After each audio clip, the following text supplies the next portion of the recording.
जय हिंद साथियों। आप सभी का हार्दिक अभिनंदन है, हार्दिक स्वागत है।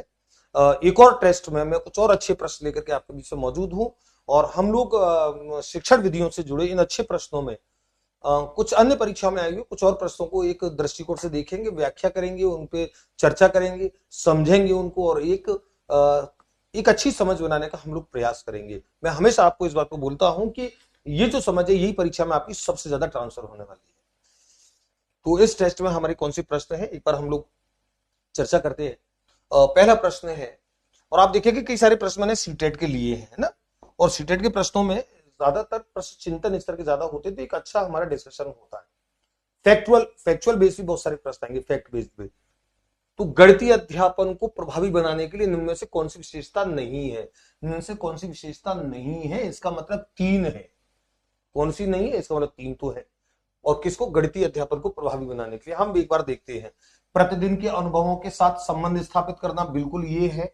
हमने जब जब गणित शिक्षण विधि में बात की है, हमने हमेशा इस बात को कहा है, पेडागोजी इस बात को कह दी है कि दैनिक अनुभवों के, प्रतिदिन के अनुभवों के अंग बनाए, उसका हिस्सा बनाए, निश्चित तौर पर अधिगम बच्चा ज्यादा करेगा। एक ही संकल्पना के लिए विभिन्न शिक्षण अधिगमों का प्रयोग 100%, ये भी बहुत अच्छी है। शिक्षण अधिगम जो शिक्षण प्रक्रिया को प्रभावी बनेगी, बच्चों को आप जब एक ही अप्रोच, एक ही समस्या को अलग अलग अप्रोच से जब आप हल करते हैं, जिसे हम गणित में लचीलापन भी कहते हैं। मैंने एक प्रश्न कराया था कि गणित में लचीलापन क्या होता है। लचीलेपन का होता है एक समस्या के समाधान के लिए आप कई सारे उपागमों का प्रयोग करते हैं। एक नई संकल्पना का परिचय देने के लिए समय के नियम का कठोरता से पालन करना, नहीं, समय के नियम का कठोरता से पालन करना, ये कुछ गड़बड़ दिख रहा है। छात्रों की त्रुटियों के प्रतिरूपों पर केंद्रित होना, बिल्कुल ध्यान को ये भी है। त्रुटियों के प्रतिरूपों पर केंद्रित होना मतलब ये इस बात पर फोकस करना कि बच्चा कैसी त्रुटि के प्रतिरूप का मतलब कैसी त्रुटि कर रहा है, उस त्रुटि की प्रकृति क्या है, उसका रूप क्या है, आप इस पे भी केंद्रित करते हो तो भी अध्यापन प्रभावी बनेगा। जब आप अलग अलग उपागमों का प्रयोग करोगे एक ही संकल्पना को समझाने के लिए तो भी प्रभावी बनेगा, और दैनिक अनुभवों का भाग बनाओगे तो भी प्रभावी बनेगा। इसका मतलब इससे प्रभावी नहीं बनेगा। और ये क्या है, इस पर वापस एक बार चर्चा करते हैं। एक नई संकल्पना का परिचय देने के लिए समय के नियम का कठोरता से पालन करना। आपको नई गणितीय संकल्पना का परिचय देना है, आप समय के नियम का कठोरता से पालन, मतलब आप एक निश्चित समय सीमा बांध करके आप उसका परिचय दे रहे नहीं, समय सीमा बांधने की आवश्यकता नहीं। आपको संकल्पना का परिचय देना है, आप अलग अलग संदर्भ, अलग अलग अनुभव बच्चों के, वहां से आप कनेक्ट कर सकते हैं, उसको कोई समय के नियम की पालना की, कठोरता की आवश्यकता नहीं होती है। तो सही होगा, ये विशेषता नहीं है। अगला प्रश्न है, गणित की पाठ्यपुस्तक में विभिन्न प्रकरणों में खंड अभ्यास समय को समावेशित करने का उद्देश्य है। आप देखेंगे एनसीईआरटी की गणित की पाठ्यपुस्तकों में उसमें एक लास्ट में अभ्यास समय, प्रत्येक चैप्टर के साथ अभ्यास समय दिया गया गणित का। उसका क्या औचित्य है, उसका उद्देश्य क्या है उसे शामिल करने का? विद्यार्थियों को आनंद व मस्ती प्रदान करना। आनंद और मस्ती के लिए अभ्यास कभी नहीं होता है। दैनिक जीवनचर्या में बदलाव करना, समय का बेहतर सदुपयोग सुनिश्चित करना, विस्तृत अधिगम अवसर प्रदान करना। और आप देख पा रहे हैं विस्तृत अधिगम अवसर प्रदान करना, यह अभ्यास। जब आप गणित की किसी अवधारणा पर ज्यादा अभ्यास कराते हैं, बच्चे को विस्तृत अधिगम अवसर मिलते हैं, न कि आनंद मिलता है, न कि दैनिक जीवनचर्या है उसमें बदलाव आए या समय का बेहतर सदुपयोग करे। ये कोई सशक्त विकल्प नहीं है। अभ्यास कार्य विस्तृत अधिगम अवसर उपलब्ध कराता है। अभ्यास जो होता है बच्चों के अंदर आत्मविश्वास पैदा करता है। अभ्यास जो होता है वो सीखे गए ज्ञान का सर्वश्रेष्ठ उपयोग कर पाता है। दैनिक परिस्थितियों में ये सीखे गए और जाने गए ज्ञान का उपयोग कर पाता है।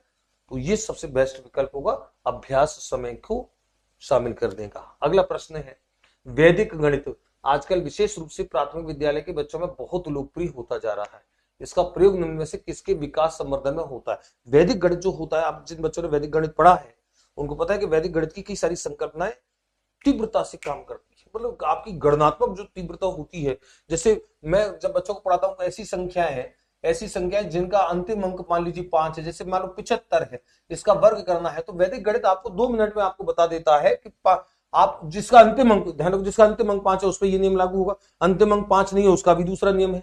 ऐसे कई सारे। तो 5 का वर्ग 25 और 7 जो है, 7 का गुणा 7 की अगली से करो, 7 8 56, 5625। ये वैदिक गणित से 2 मिनट में हल हो गया। आप कोई सी भी संख्या ले सकते, जैसे मान लीजिए आपको 85 का वर्ग ज्ञात करना है, यानी कि अंतिम अंक 5, तो कैसे करना है? इस 5 का वर्ग तो करना है 25, और जो जो इधर 5 के अलावा जो संख्या बचेगी उस 5 के अलावा जो संख्या है उसका गुणा उसकी अगली से, तो 8 बची, 8 की अगली 8 9, 8 दम 72, 7225। तो वैदिक गणित का ऐसी ऐसे कई सारे अलग अलग गणित की अलग अलग संकल्पना में ऐसे कई सारे वैदिक गणित के सूत्र हैं। तो देखिए क्या किसका संवर्धन होता है। विद्यार्थियों की गणित में परिकलन प्रक्रिया की समझ बनती है, विद्यार्थियों के गणित में समस्या समाधान कौशल आते हैं, विद्यार्थियों की गणित में एकाग्रता आती है, गणित में गणना के कौशल और गति में तीव्रता लाना। श्रेष्ठ विकल्प है गणना के कौशल में और तीव्रता में विकास लाना। ये वैदिक गणित का सबसे बड़ा प्रमुख काम होता है, सबसे सर्वश्रेष्ठ विकल्प है ये वैदिक गणित को लेकर के। जिन बच्चों ने पढ़ा उनको पता है कि वैदिक गणित कई सारी समस्याओं का तत्काल समाधान निकालता है। गणित सीखने के संबंध में निम्न में से कौन सा कथन सत्य है। गणित सीखने के संबंध में कौन सा कथन सत्य है, मतलब 3 असत्य है। गणित केवल कठोर अभ्यास से सीखा जा सकता है, गणित सीखने के लिए एक कठिन विषय है, ऐसे नकारात्मक को तो हम हमेशा मानते हैं। आमतौर पर लड़कियां गणित में कमजोर होती हैं, बिल्कुल कमजोर तर्क है। हालांकि बच्चे सामान्य तौर पर कहते हैं इस बात को कि लड़कियां गणित कम लेती हैं, इसका मतलब गणित कमजोर होती है, लेकिन ऐसा नहीं, गणित में कमजोर नहीं होती हैं बच्चियां, उनको शौक कम होता है, रुचि कम होती है। इसलिए बाकी मैं एक शिक्षक होने के नाते इस बात को हमेशा बोलता हूं कि लड़कियां गणित भले ही कम लेती हैं, लेकिन जो लेती हैं वो लड़कों से कई गुना ज्यादा इंटेलिजेंट होती है। तो ऐसा ये प्रीजुडिस पूर्वाग्रह है कि और हर कोई गणित सीख सकता है। तो गणित केवल कठोर अभ्यास से सीखा जा सकता है ऐसी बात नहीं है, हर कोई गणित सीख सकता है। ये श्रेष्ठ सत्य प्रश्न पूछ रहा है कौन सा कथन सत्य है। सत्य यही है कि हर कोई गणित सीख सकता है। बर्ट्रैंड रसेल के 3 कथन मैंने गणित के अर्थ परिभाषा प्रकृति वाले खंड में मैंने पढ़ाए हैं। बर्ट्रैंड रसेल बहुत महान गणितज्ञ माने जाते हैं। उन्होंने 3 कथन बोले थे कि प्रत्येक बालक गणित सीख सकता है, प्रत्येक बालक को गणित सीखना चाहिए, और गणित बालकों के अंदर तार्किक कौशलों का विकास करता है, उनके अंदर तर्क करने की आदत का विकास करता है, उनकी सोच को गणितीय बनाता है। तो हर कोई बच्चा गणित सीख सकता है, ये एक सही कथन होगा। अगला प्रश्न है, गणित की वर्तमान एनसीईआरटी पाठ्यपुस्तकें किसकी अनुशंसा को ध्यान में रखकर लिखी गई हैं। अभी वर्तमान में चल रही है।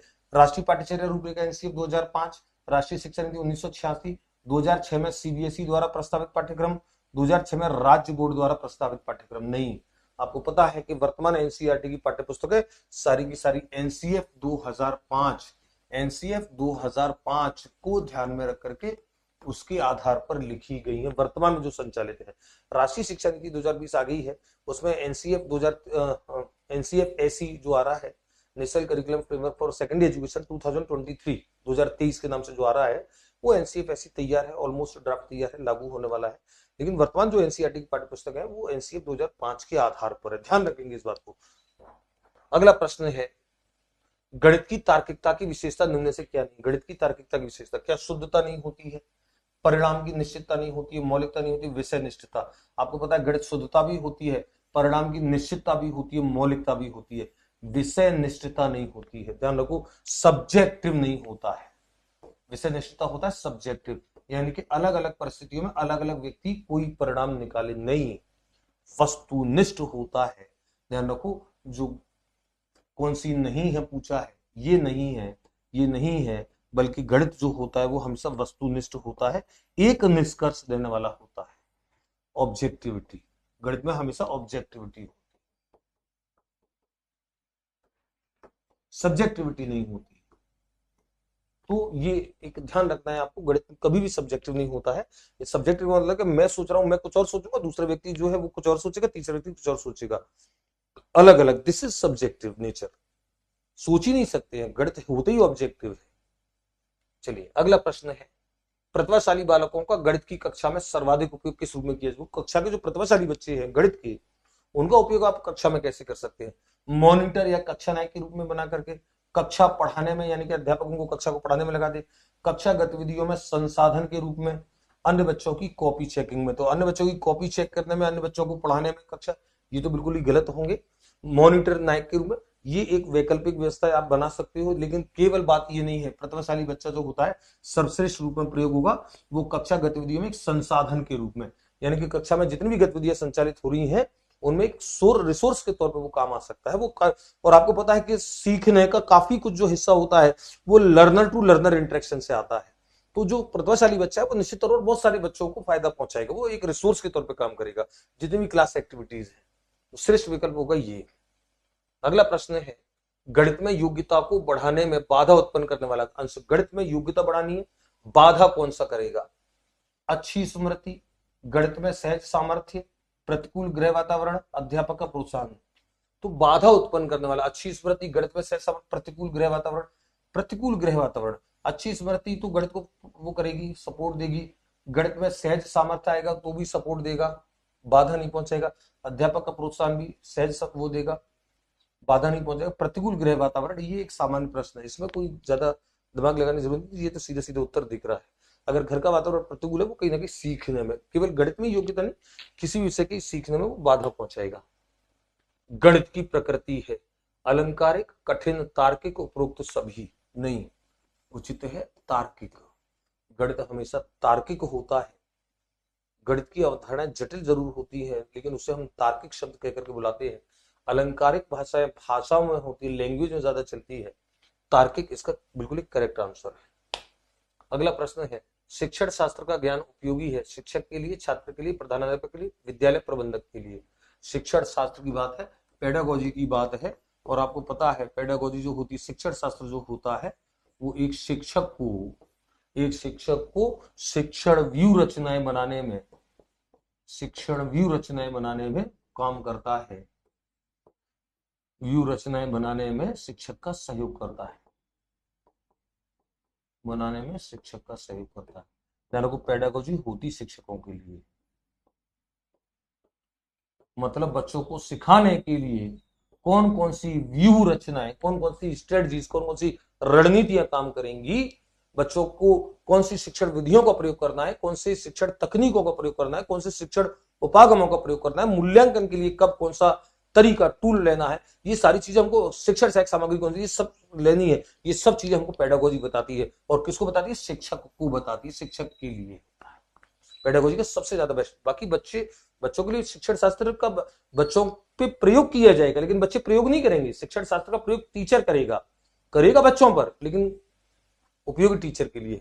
और प्रधानाध्यापक के अंदर नेतृत्व गुण होना चाहिए, बात पेडागोजी की नहीं है क्योंकि वो प्रधानाध्यापक है।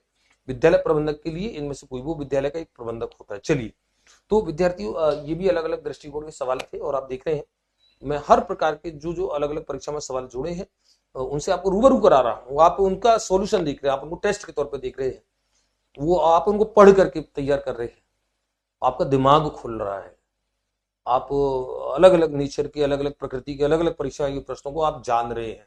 ध्यान रखो, ये जानना बड़ा इंपॉर्टेंट है।